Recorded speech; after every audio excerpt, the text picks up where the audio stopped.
Muy buenas a todos y bienvenidos al episodio 85 del podcast Historia, el programa con el que cualquier persona puede aprender sobre historia independientemente de su formación o nivel de conocimientos previos. Soy Óscar Hernández, historiador y divulgador histórico. Me puedes leer en mi web Historiae y puedes seguirme y contactar conmigo en mis perfiles en Facebook, Twitter, Instagram, YouTube y TikTok. La historia medieval siempre ha estado protagonizada por un montón de personajes históricos, sobre todo masculinos, que han destacado pues, en los campos militar, intelectual, social, etcétera, etcétera. Pero sobre todo hablamos de reyes, de caballeros, de un montón de gente que ha participado en estos 1000 años imprescindibles para entender el conocimiento de la historia de la humanidad. Pero sin embargo, el hecho de que esa historia medieval esté protagonizada mayoritariamente por hombres no significa que no haya habido mujeres que también hayan destacado por méritos propios y que se hayan convertido en piezas angulares de la historia de una región o de un país o en general de la historia medieval universal y europea. Y precisamente una de las mujeres más importantes de la plena Edad Media es Juana de Arco, todo un símbolo nacional en la historia francesa. Y bueno, yo he querido hacer este programa porque estaba investigando y resulta que me dio la impresión de que no había demasiada divulgación histórica acerca de la vida de Juana de Arco, que por otra parte es una vida bastante extraordinaria, fuera de lo común y apasionante, si se da cuenta uno. Entonces, puestos a hacer este programa sobre Juana de Arco para divulgar su vida, ¿no? y sus hazañas, he querido contar en este programa y he tenido el placer de contar en este programa con todo un experto para que nos hable de ella. Él es Luis Galán Campos, doctorando en Historia Medieval por la Universidad de Valencia. ¿Qué tal estás, Luis? Hola Oscar, encantado de estar contigo como siempre. Sí, para mí es un placer tenerte aquí de nuevo porque ya eres uno de nuestros veteranos. Para los que no lo sepan, pues Luis también ha hecho para Historia un podcast sobre las cruzadas, otro sobre la Semana Santa, cómo se vivía la Semana Santa hace siglos, y los dos programas evidentemente los recomendamos muchísimo para que la gente pueda aprender sobre la Edad Media y pues aprender conocimientos que nunca está de más, ¿no? Y bueno, puestos a hacer este programa sobre la vida de Juana de Arco, yo creo que lo primero sería introducirnos en el contexto histórico en el que ella vivió, ya que sabemos, ¿no? que todo lo que hizo Juana de Arco en esos años finales, en esos años intermedios, mejor dicho, del siglo XV, pues tuvo lugar en el contexto de la llamada Guerra de los 100 Años. Así que a lo mejor podríamos hablar brevemente de qué fue la Guerra de los 100 Años para entender ese contexto histórico en el que se enmarcó la vida, ¿no? de Juana de Arco. Bueno, efectivamente tienes razón, no podemos hablar de Juana de Arco sin referirnos a ese conflicto que es llamado tú la Guerra de los 100 Años, que es un conflicto largo y complicado cuya interpretación ha variado un poco a lo largo del tiempo. Básicamente es un conflicto entre dos familias, los Valois, reyes de Francia, y los Plantagenet, los reyes de Inglaterra, por el trono de Francia. Y decimos dos familias porque a veces se habla de una guerra entre Francia o Inglaterra y no es del todo verdad. Es ante todo una guerra por el trono francés, donde los que tenían poder en la época en Francia y los que podían decidir quién era el rey se situaran en una y otra parte dependiendo del momento. Es decir, estamos hablando sobre todo de una guerra entre familias y entre nobles en Francia por el trono francés. Mm. Esto la mayor parte del tiempo, porque la particularidad del momento en el que entró Juan de Arco en acción es que esta guerra, que había sido una clásica guerra feudal entre nobles, entre caballeros, apoyando a un candidato u otro, a una familia u otra, se empezaba a convertir ya en una guerra nacional. cuando a partir de 1411 el rey Enrique IV y su hijo, el príncipe de Gales, luego Enrique V de Inglaterra, invadieron Normandía y empezaron un proceso no solo de cooptación, es decir, de atraer a familias nobles a su bando, sino también de colonización del territorio, instalando a nobles como ingleses como administradores del terreno, expulsando a los nobles locales, trayendo colonos ingleses, es decir, llevando a cabo una verdadera invasión y colonización, lo que despertó entre la población y entre las élites francesas un auténtico sentimiento de pertenencia a una nación, de nacionalismo y de rechazo a un invasor extranjero. Es en este contexto, digamos, de crecimiento, de expansión, de un sentimiento de patriotismo, con todas las comillas que queramos poner francés, donde hay que situar a Juana de Arco, un contexto, digamos, de lucha contra un invasor extranjero.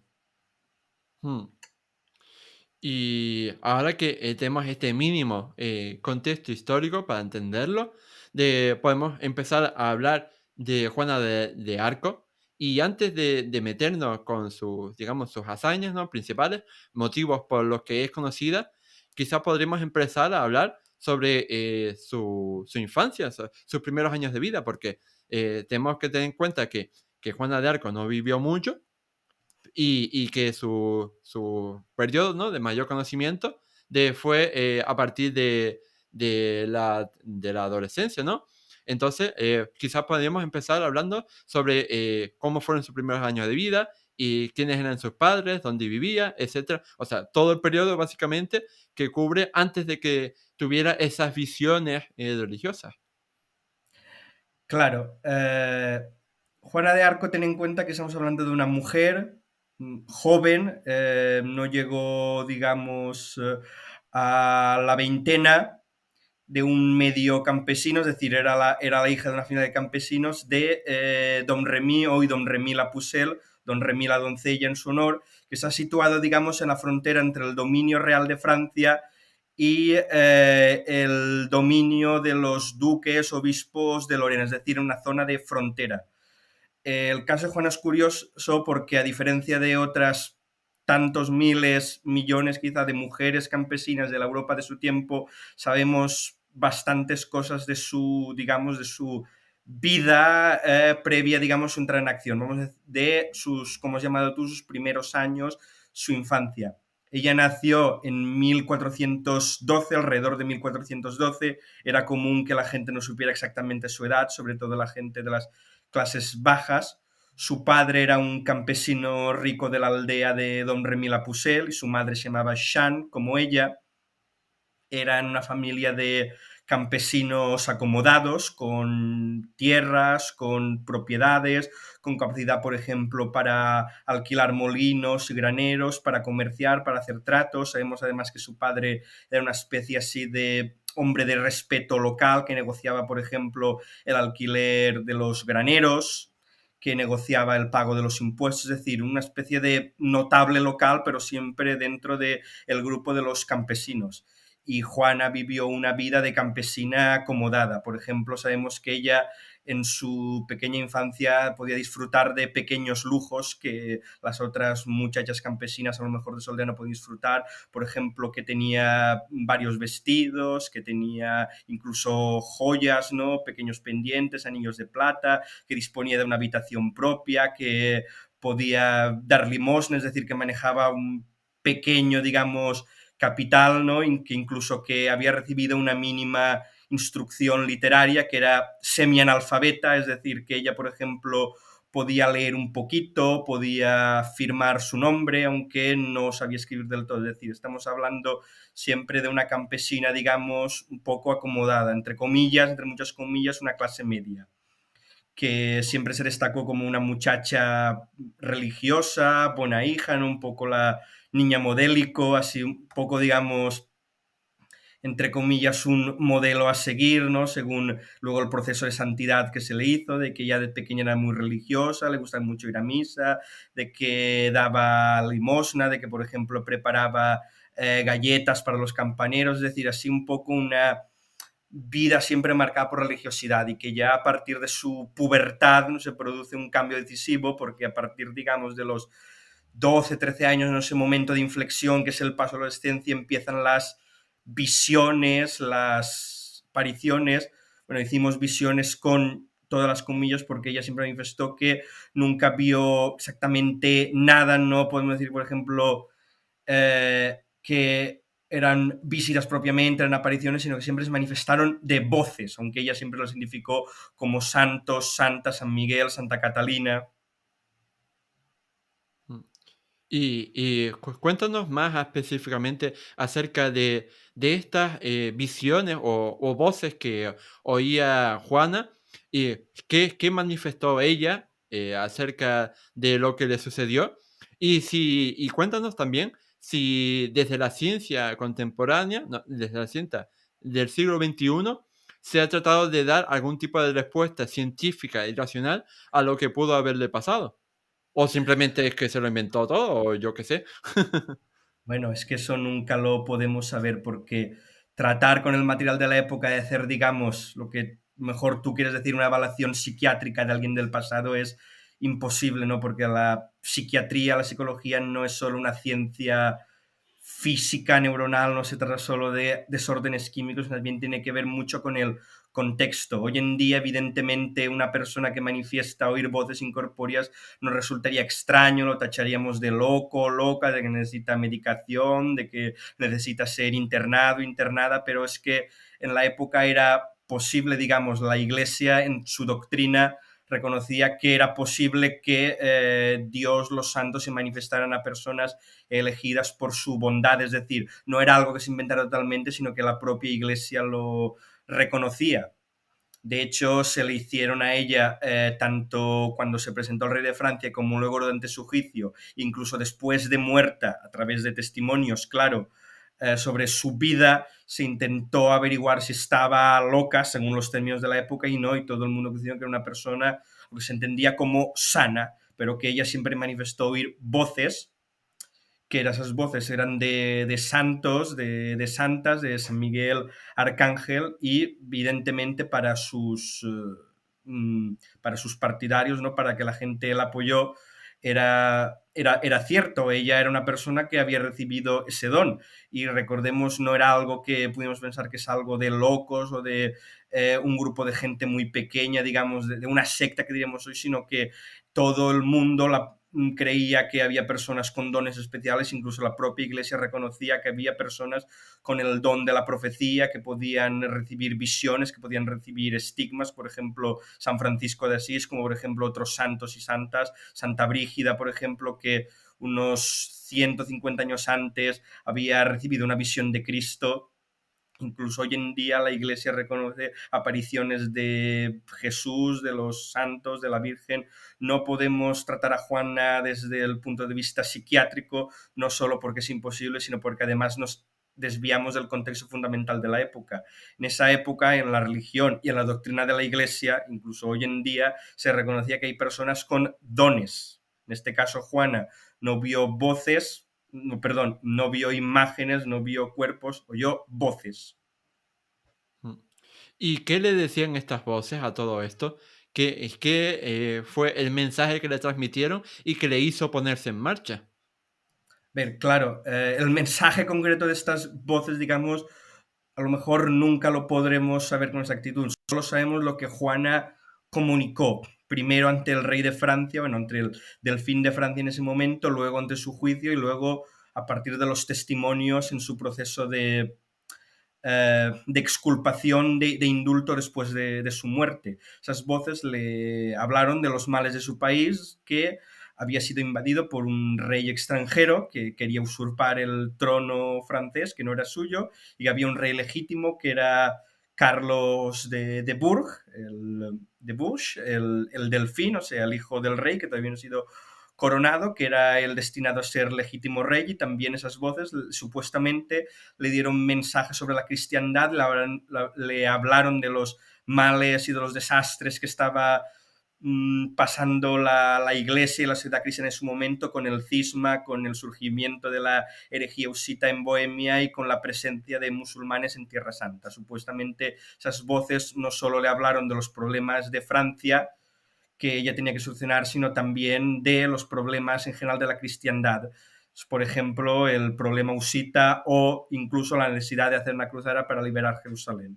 Pero el primer paso, obviamente, era el paso nacional, ¿no? Como decimos hoy, piensa local, actúa global. El primer paso era solucionar el problema en Francia dirigiéndose a la corte del destinado a ser el legítimo rey, el delfín Carlos de Bourges, que estaba en Chinon, en el sur centro de Francia, y conseguir que fuera coronado rey como estaba destinado legítimamente y expulsar al invasor que estaba ocupando un territorio que no le pertenecía.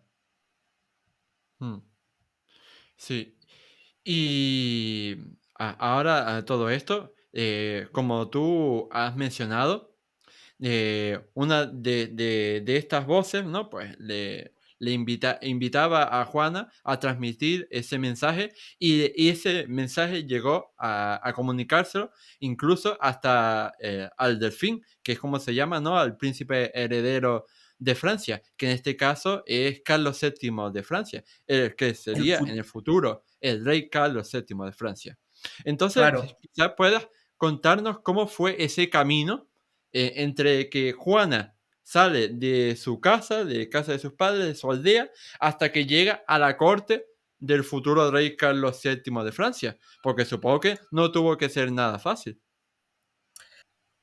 bueno, claro, Juana, digamos, su primer paso es ir a ver al delfín, al Carlos de Bourges, el futuro Carlos VII de Francia, pero ahora es necesario introducir un poco, muy brevemente, el contexto concreto, porque hemos dicho, estamos en un contexto de una guerra ya de invasión, o una fase de la guerra que ya era de invasión. En 1411, solo un año antes del nacimiento de Juana, se había producido la invasión de Normandía por el rey Enrique IV de Inglaterra. En 1413, 2 años después, había capitulado uno de los puertos o ciudades principales, que era Harfleur, y 2 años después tuvo lugar la gran derrota del ejército francés contra los ingleses, la batalla de Azincourt en octubre de 1415, que es llamada la muerte de la caballería, no solo porque, no solo porque las fuerzas francesas estaban compuestas por un gran número de caballeros pesados, de caballero que conocemos toda la vida,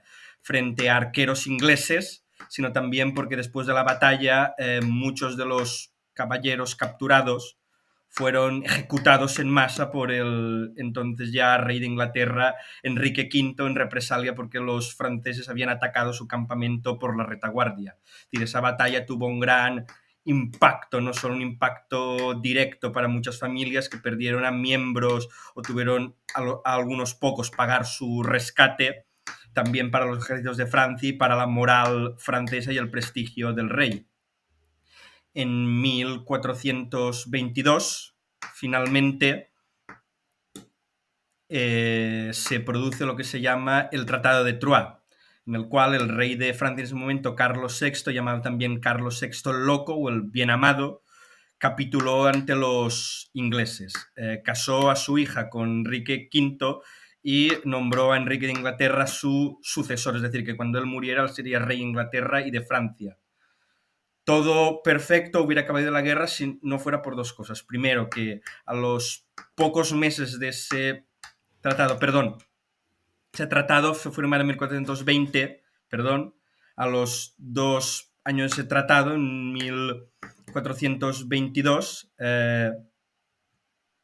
Enrique V de Inglaterra murió posiblemente a causa de una pulmonía o de una infección bucodental. Hay varias teorías, y a los pocos meses murió el rey de Francia, su suegro, y el heredero era un bebé de unos meses, Enrique VI. Pero es que además buena parte de la nobleza, de las élites, no aceptaron ese tratado que consideraban vergonzoso y se unieron en torno al hijo francés de Carlos VI, el delfín Carlos de Bourges. Carlos, que sería Carlos VII. Él se instaló al sur de Francia, en Bourges, entre Bourges y Chinon, creó una corte paralela y siguió la guerra contra Enrique V, luego contra su sobrino, porque recordamos que era hijo también de su hermana, Enrique VI de Inglaterra. Es en este contexto donde hay un rey de Inglaterra bebé en Londres y un administrador suyo, el duque de Bedford, en París, administrando, digamos, la Francia ocupada, y un rey, con todas las comillas que quieras, francés, hijo del anterior rey, en Bourges, que no era la capital histórica, en el sur de Francia. Digamos, Francia estaba dividida en diversas zonas. Es en ese contexto donde hay que situar a Juana de Arco.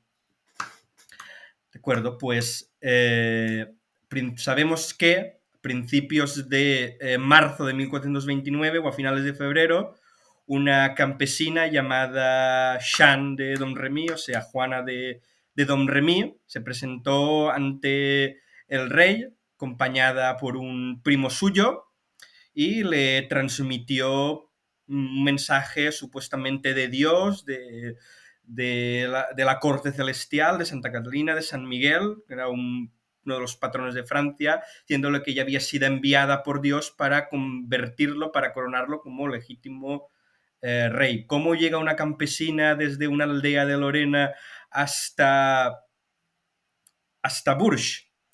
Sabemos primero que Juana tomó su encargo divino en serio. De hecho, por ejemplo, ya sabemos que estaba prometida y que hizo anular su compromiso, que fue enviada por sus padres a vivir con sus tíos, al pueblo de sus tíos, para ver si así un poco dejaba esas ideas de profecía, pero a través de los funcionarios de la corte y con la ayuda de su primo consiguió escapar de allí, de la casa de sus tíos, y llegar hasta Bourges, hasta la corte real, que estaba situada en ese momento en el castillo de Chinon. Allí supuestamente se le puso a prueba, por ejemplo, tuvo que identificar al delfín Carlos, que se había disfrazado entre el público para tender una trampa, incluso se le sometió a un examen, tanto médico como religioso, una especie de examen de catequesis para probar que era de verdad, para probar que era una profetisa de verdad y no una impostora o una loca,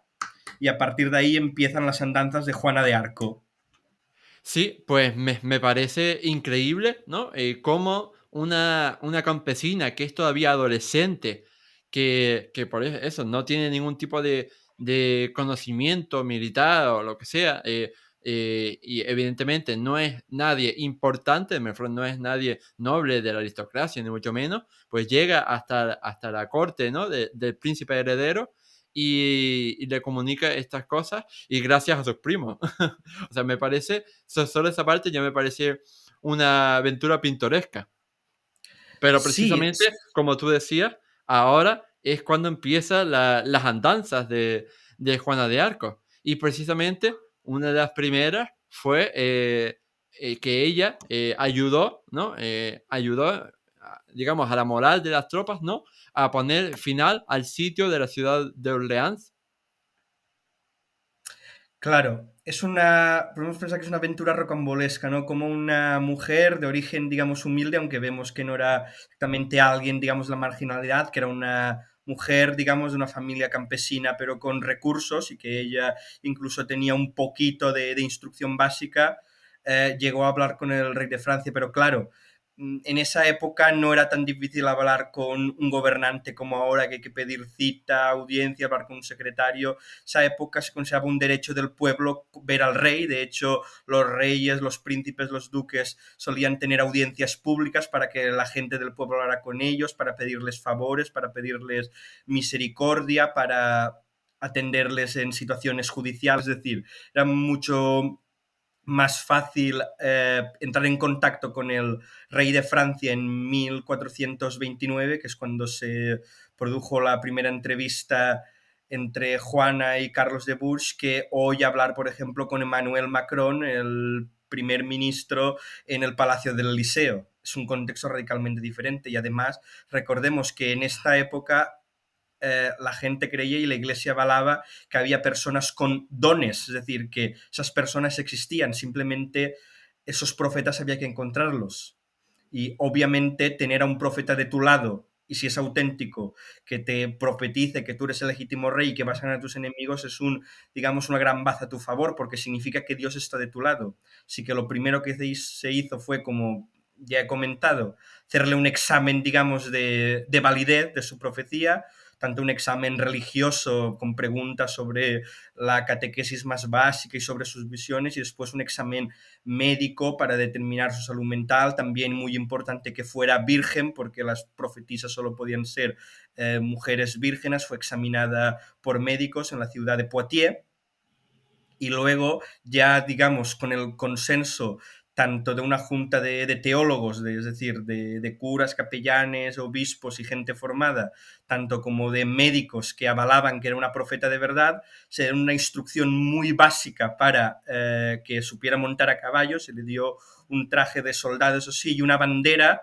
con el nombre de Jesús escrito para demostrar que era una profeta de Dios, y fue al sitio de Orleans. Juana nunca entró en combate, ella no tenía instrucción militar ni tampoco se esperaba en esa época que una mujer entrara en combate. Ella estaba allí para demostrar a todos los combatientes que la causa por la que luchaban, por Carlos de Bourges, era la causa buena, que estaba avalada por Dios, que había enviado a una profetisa. Entonces ella llegó allí a finales de abril, y hacia el 8 o 10 de mayo la ciudad capituló y se produjo una entrada triunfal del ejército de Carlos de Bourges en Orleans, llevando también víveres, cosa que alegró obviamente a la población, que había sostenido un asedio largo, y con una profetisa de Dios. Es decir, fue un acto propagandístico de primer nivel para el delfín Carlos de Bourges. Mm. Sí, entendemos que este valor propagandístico es enorme, porque claro, si tú tienes una persona que dices, ¿no?, ser una enviada de Dios y que Dios le ha dicho que tú estás en el bando correcto, pues entonces evidentemente eso sube la moral de las tropas. Al mismo tiempo que supongo que bajaría la moral de las tropas del enemigo. Claro, ahora tenemos el problema. Para los partidarios de Carlos de Bourges, evidentemente Juana es una figura bañada de santidad, es una profeta enviada por Dios, la empiezan a llamar después del sitio de Orleans la Pucelle, la doncella, la virgen, ¿no?, para indicar que es esa figura angelical, pura, ¿no?, esa casi santa. Pero para sus enemigos estamos en un dilema. Si aceptamos que Juana es santa, es una profetisa de verdad, se tienen que rendir, ¿no? No pueden luchar contra Dios. Para sus enemigos, de hecho, Juana es todo lo contrario. ¿Quién es Juana? Para ellos, Juana, digamos, bascula para los ingleses, para los borgoñones, digamos, para los partidarios del rey bebé Enrique VI, Juana es todo lo contrario. Es una figura que bascula entre lo diabólico, una endemoniada, una perturbada, una posesa, pero también incluso el contraejemplo de mujer, una prostituta. De hecho, es curioso, el único dibujo que tenemos de Juana hecho en vida, el único que a veces se dice retrato, es una caricatura de una mujer con un vestido largo, con picos, que lleva el cabello suelto y una trenza, y una bandera de Jesús que aparece en los márgenes de las actas del Parlamento de París. Recordemos que París estaba ocupado por los ingleses, y se considera que a veces esa caricatura, digamos, de Juana es un retrato. No es un retrato porque el que la hizo nunca había visto Juana, no la podía caricaturizar como hoy caricaturizamos a un político. Es un retrato estereotipado, intentando representar en este caso lo que en el propio papel llama una putana sudar, es decir, una prostituta que cobra dinero. La caricaturiza como una prostituta llevando un vestido largo, con picos, escotado, y el cabello suelto que llevaban las prostitutas para indicar visiblemente que lo eran. Es decir, para sus enemigos Juan era todo lo contrario, estaba entre lo diabólico y lo pecaminoso. Bueno, está claro que nunca llueve a gusto de todos. Y bueno, después de ese triunfo en el sitio de Orleans, se mueven y hacen una campaña también en el Valle del Loira. A lo mejor puedes hablarnos un poco de acerca de eso, porque claro, tenemos que tener en cuenta que todas las hazañas o todas las aventuras de Juana de Arco tuvieron lugar en un periodo de tiempo muy corto, entre 1429 y 1431, ¿no? Claro, estamos ahora, estamos a finales de mayo se ha conseguido entrar en Orleans, que es una plaza importante, una ciudad que históricamente pertenecía a los reyes de Francia. Ha sido una victoria después de un asedio costoso y con una intervención divina, con esta Juana, un hecho propagandístico. Ahora el ejército, digamos, lo que llamaríamos el Estado Mayor, tiene que estar en una disyuntiva, porque por un lado hay unos objetivos tácticos, consolidar el Valle del Loira un poco, que era la frontera entre las dos Francias, entre la Francia ocupada por los ingleses y la Francia controlada por Carlos de Bourges, pero Juana pide un movimiento, digamos, arriesgado, que es vete al norte totalmente, a Reims, y corónate, le dice al rey, a Carlos de Bourges, corónate como legítimo rey, porque la única forma que tendrás, digamos, de ganar a tus enemigos es que todos los franceses te reconozcan como su rey. Y eso como hace, coronándote, siguiendo el ritual y el protocolo de los reyes de Francia desde hacía siglos, que era coronarse en una misa solemne en la catedral de Reims. Esa misa no se podía hacer en Bourges, donde había iglesia obviamente, ni tampoco en París, era necesario hacerlo en Reims. Entonces, digamos, se confió en su corazonada y el ejército, digamos, avanzando por el Valle del Loira, en un momento se desvió a Reims, llega, digamos, atravesando las tierras enemigas hacia la ciudad de Reims, que más o menos era aliada o era proclive a Carlos de Bourges, y allí entraron el 16 de julio por la noche. De hecho, la ceremonia de coronación fue un poco chapucera porque había muy poca gente.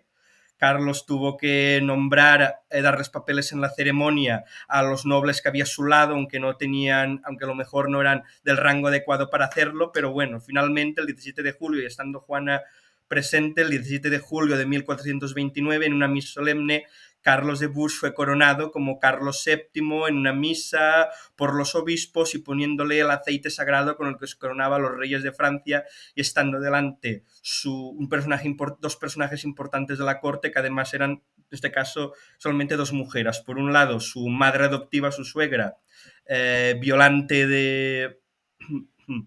Violante de Aragón, la reina de Nápoles, y la propia Juana de Arco. También la coronación de Reims fue un golpe propagandístico enorme porque era la coronación legítima para un rey legítimo. Luego enseguida sus enemigos, los partidarios del rey Enrique VI, intentaron contraatacar coronando al rey bebé en París, pero claro, no surgía el mismo efecto, no era la coronación de verdad, fue también otro, digamos, otro golpe directo, otro golpe de efecto orquestado por Juana. Sí, y podríamos decir que sería acertado decir que este podría ser como el culmen de su vida, el clímax, el momento más importante de su vida. Claro, fue además de ese clímax de su vida, digamos, mirando en perspectiva, aunque en ese momento no sabía, que iba a ser muy corta, y también el culmen militar, porque fue, digamos, la última gran victoria, ¿no? Hasta ese momento, hasta la coronación en Reims, todas las profecías, todas las instrucciones que le habían dado las voces se iban cumpliendo una por una. Primero llegar hasta el delfín, luego que el delfín la nombrara, digamos, su profeta, y la nombrara una de las capitanes de los ejércitos, y luego la liberación de Orleans, y luego la coronación. Hasta ese momento parecía que Juana de verdad era una profeta, porque las profecías o los mensajes o las instrucciones de las voces, como quieras llamarlo, se iban cumpliendo. A partir de ahí las cosas empiezan a torcer, a partir de ahí, digamos, ese carisma, ese baraca de Juana empieza a fallar, porque el ejército francés sufrió algunos reveses, que recordar que estamos en un momento todavía que la guerra no son grandes batallas, sino escaramuzas, tácticas, toma ciudades de castillos que podían ser victoriosas un día y luego derrotas el día siguiente. Estamos hablando de una guerra de movimientos rápidos, donde tan fácil era ganar una plaza como perderla, ganar 500 metros como perderlos, ganar un paso en un río como perderlo, pero claro, confrontándolo con lo que decían las voces, las profecías, eran derrotas, es decir, no eran derrotas en el sentido táctico moderno, porque estamos hablando de una guerra de pequeños movimientos en esa época, pero claro, no estaba dentro del plan, no estaba dentro de las voces, iba en contra de las profecías. Decimos que en ese momento parecía que el carisma de Juana, su baraca, que podíamos llamar en términos militares, estaba fallando. Estamos diciendo que a Juana la estaban abandonando Dios, los ángeles, la santa, sus protectores. Mm. Sí, y precisamente, no mucho después de esa coronación de Carlos VII, fue cuando la capturaron los borgoñeses, ¿no? Entonces, quizá esté relacionado, ¿no? Con, digamos, esa pérdida de confianza en la profecía divina, no sé. Sea como fuere, efectivamente, porque estamos hablando de una guerra en momentos tácticos, sea porque ese factor sobrenatural que llamaríamos hoy divino en esa época estaba fallando, obviamente no podemos como historiadores basarnos en ese factor sobrenatural, sea como fuere, en finales de marzo de 1471, en una emboscada, los borgoñones, es decir, las tropas del duque de Borgoña, que era aliado de los ingleses, la capturaron. Y como se hacía con los prisioneros de guerra notables, se esperaba cambiarla por dinero, es decir, en esa época la guerra no era tanto una guerra mortífera para los nobles, sino que un noble capturado era una baza para su capturador, para su captor, porque podía intercambiarlo por dinero, que se llamaba la rançon, y evidentemente para la familia del noble capturado pues podía ser una pérdida económica importante, podía ser un golpe importante para el patrimonio, y los borgoñones, bueno, sus captores en este caso, esperaban cambiarla por dinero porque era un activo importante, seguía siendo un activo importante de las tropas francesas, pero la administración inglesa, digamos, accedió a entregarla a los ingleses y que, digamos, y que el rey de Inglaterra o el ejército o la corte del rey de Inglaterra pues decidiera su destino. Mm. Evidentemente, la administración, digamos, inglesa, la corte inglesa, intentó negociar por Juana, intentó pedir un rescate extraordinario que el rey Carlos de Bourges difícilmente iba a poder pagar, incluso pidieron intercambiarla por algunos de sus reales capitanes, es decir, militares de verdad, pero las negociaciones se enquistaron, sea porque la administración inglesa no estaba dispuesta a entregar a Juana o porque no quería entregarla, o porque evidentemente el rey de Francia, Carlos VII, no podía desprenderse de ese dinero ni podía arriesgarse a cambiar militares de verdad a lo que diríamos hoy gente del Estado Mayor por una chiquilla campesina, por muy profetisa que fuera, sea como sea, se suspendieron, digamos, o se paralizaron, se estancaron, diríamos hoy, las negociaciones por el rescate. Ya a principios de 1431 empieza el proceso judicial a Juana de Arco. Los ingleses, digamos, desisten de cambiarles, empieza su proceso por herejía. Mm. Y aquí llegamos al final, digamos, al capítulo final, por así decirlo, de su vida, que sería ese juicio por herejía, que al final, como todos sabemos, pues acabaría en una condena a muerte y sería quemada en la hoguera. Pero cuéntanos un poco más acerca de cómo fue este juicio, qué fue lo que se sabe, ¿no? A nivel histórico de lo sucedido en esos días de juicio y cómo fueron sus días finales y su muerte. Claro. Juana fue entregada por sus captores ingleses y llevada a la ciudad de Rouen, que era una de las plazas fuertes administrativas del rey de Inglaterra en el territorio francés ocupado. Allí durante el verano se produjeron estas negociaciones, se exigió ese rescate astronómico, se exigieron esas condiciones, digamos, muy duras para el ejército francés, de que algunos de los capitanes, algunos de los nobles más importantes tenían que ser entregados, pero esas negociaciones, digamos, fracasaron o se estancaron. Incluso sabemos que los hermanos de Juana de Arco, su madre, participaron en esas negociaciones. Su hermano llegó a ir como mensajero a ante la administración inglesa para negociar el rescate, pero a partir de ese otoño se estancaron y empezó el proceso. El proceso fue encargado al obispo Pierre Cochon, que era uno que, digamos, ha pasado un por historia francesa como el ejemplo de colaboracionista, ¿no? De un mal francés que está trabajando para el enemigo, aunque evidentemente eso es una interpretación moderna y desde un punto de vista de buenos, malos, ingleses, franceses, sea como sea, el obispo Pierre Cochon, eh, que era obispo de Rouen, puso en marcha un tribunal, ¿no? Puso en marcha, digamos, el tribunal que tienen los obispos en cada diócesis para juzgar a Juana.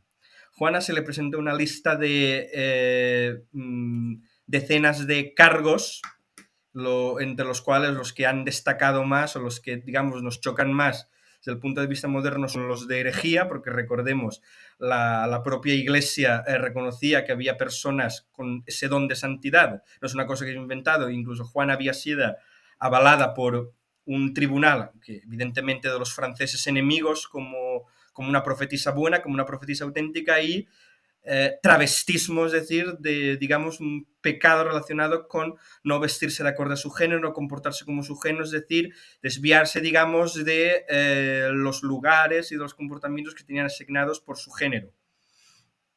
Aquí entramos en que conservamos las actas del juicio. A pesar de los lugares comunes, Juana nunca fue torturada, no había necesidad de torturar físicamente a una mujer que no llegaba a la veintena. Posiblemente, digamos, Juana aceptó los cargos que se le impusieron, a pesar de que ella creía ser una profetisa auténtica, se había comportado como una profetisa auténtica. Claro que no era, quizás simplemente por el temor, deliberadamente se le privaba de confesor, se le privaba de ir a misa, que para ella era muy importante, digamos, físicamente, pero psicológicamente, finalmente fue condenada por herejía, pero abjuró. Aquí nos encontramos con un problema legal, porque si no lo saben los lectores, digamos, que parezca mentira, la condena por herejía no siempre conllevaba la pena de muerte, sino era algo extremadamente grave, y en este caso no lo era, porque Juana al final era una campesina semi-analfabeta, siempre se había comportado bien y simplemente había hecho caso a unas voces, no se la podía condenar a muerte, simplemente abjuró, es decir, que en los casos de herejía, digamos, no muy grave, si el acusado abjuraba, digamos, es decir, admitía sus culpas y se comprometía a no volver a hacerlo, se le conmutaba la pena de muerte por otra. Pero claro, el tribunal de Pierre Cochon lo que quería era una condena de muerte. Entonces, supuestamente le tendieron una trampa, según una de las versiones que aparecieron luego en el proceso por su solución, y alguien llevó a su celda unas ropas de hombre para que se las pusiera, y digamos, estaba recayendo en su herejía y en sus pecados, digamos, relacionados con el travestismo, entre muchas comillas, y claro, al faltar a su juramento, al reincidir, al ser reincidente, sí que se la podía condenar a muerte. Y finalmente, tras su reincidencia, a finales de mayo de 1431, tras esta supuesta trampa preparada por este juez pérjuro Pierre Cochon, ya se la condenó a muerte. Se la condenó a morir en la hoguera en la plaza del Mercado Viejo de Rouen. La sentencia se aplicó el 30 de mayo de 1431. A los condenados a la hoguera les ofrecían abjurar, es decir, arrepentirse al último momento para, en lugar de ser quemados, ser estrangulados y así no sufrir tanto. Supuestamente Juana no lo hizo, es decir, y no se le concedió la bondad, la bondad entre comillas, de estrangularla o romperle el cuello antes de quemarla para que no sufriera. Supuestamente se encendió la hoguera y, por lo que sabemos, no podemos determinar sufrió mucho o no, imaginamos sería algo terrible, pero es verdad que la mayoría de gente que murió en la hoguera moría antes asfixiada por el monóxido de carbono y los gases pesados antes de morir completamente chicharrado. Sí que sabemos que luego las cenizas fueron tiradas al río para que no se convirtiera en un objeto de veneración, para que nadie tuviera la tentación de considerarla santa o mártir. De hecho, solo de ella solo conservamos un anillo que, o bien no sabemos muy bien, o se salvó de la hoguera o no se quemó, o se quitó antes de morir y se le dio a alguien. Es un anillo que hoy en día se vendió en una subasta, si no recuerdo mal, el año 2015. Pero efectivamente, Juana desapareció y sus restos fueron lanzados al río más próximo. Y luego, casi una decena larga, es una veintena de años más tarde, cuando ya la guerra estaba en sus compases finales, se había conseguido recuperar prácticamente ya la administración inglesa se había retirado de Francia, incluso este personaje, Pierre Cochon, y los demás, digamos, entre comillas, colaboracionistas, habían tenido que exiliar a Inglaterra para no sufrir las consecuencias que se hubieran aplicado a los, entre comillas, traidores o los que consideraban traidores. Ya se empezó un proceso de indulto, es decir, el rey Carlos VII, para no, por si de caso, para no verse mojado del todo, pues no salió bien, dio permiso a la familia de Juana, a sus hermanos que sobrevivían y a sus sobrinos, para que iniciaran un proceso para rehabilitarla y que finalmente fue rehabilitada, aunque se tardaría mucho tiempo canonizarla. Fue en el año 1903 cuando Santa Juana, doncella mártir, fue canonizada oficialmente. Mm. Hasta Pues, entonces simplemente estaba rehabilitada. pues la verdad es que, como yo decía al principio, es una vida totalmente apasionante, inusual y extraordinaria en todos los sentidos. Y quizás para terminar este programa, ya definitivamente, a lo mejor podríamos terminar con una reflexión tuya eh, que quieras añadir, por ejemplo, en relación a cómo la percibían los contemporáneos que vivieron con ella. Claro, encontramos que Juan desde el primer momento va a despertar pasiones para bien o para mal. Para los partidarios de Carlos de Burgh de, por supuesto, Juana, ella es una profeta, ella es alguien casi santo y es una enviada de Dios. Para sus enemigos es lo contrario, es esa hereje, esa, no vamos a decir bruja, esa hereje, esa pecadora, esa prostituta, se le llama comúnmente en las fuentes, por ejemplo, del territorio francés ocupado, pután, prostituta, es decir, ese personaje que representa todo lo malo, todo lo pecaminoso. Luego, a partir de que fue rehabilitada, ya entra, digamos, en el panteón de los héroes franceses. Incluso hoy en día es una figura reivindicada como una heroína de Francia, ¿no? Por un amplio espectro de las sociedades políticas, los partidos políticos, pero por ejemplo ha hecho una gran apropiación de esa figura el partido de extrema derecha, el Frente Nacional, que de hecho lleva una llama en recuerdo de Juana de Arco en su logo, pero bueno, es una figura que para, digamos, la constitución de un pensamiento nacional francés es clave, ¿no? Representa esa resistencia francesa contra los invasores, que luego, por ejemplo, se recicló en el contexto de la Segunda Guerra Mundial, aunque evidentemente eso no deja de ser una interpretación moderna. Mm, Lo que sí que sabemos es que Juana siempre es un cruce de identidades. Para sus partidarios es santa, para sus enemigos es herética, para a lo mejor para muchos franceses actuales es una heroína nacional, pero también es una mujer campesina y en un contexto de guerra y de muchos cambios a nivel social y político que estaban dando en el reino de Francia. Digamos, la época de Juana es el paso de una guerra feudal clásica entre familias a lo Juego de Tronos, digamos, a una guerra ya de estados, donde entran en juego ejércitos permanentes, administraciones, burocracias, fiscalidad y también esos sentimientos nacionales de buen francés, de buen inglés. mm.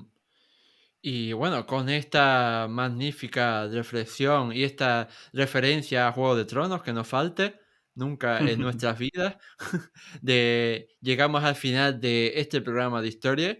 Y nada, yo solo quería agradecerte infinitamente a ti, Luis, por haber venido una vez más a nuestro podcast para aclararnos un poco más sobre la vida de esta mujer tan fascinante, de Juana de Arco, y en general para desvelarnos un poco más y poner luces en todas las sombras que hay sobre el conocimiento de la Edad Media entre el público general. Así que eso, muchísimas gracias por todo y esperamos volver a contar contigo dentro de poco. Muchísimas gracias, Oscar. Como siempre, un placer estar contigo y un placer que me invites.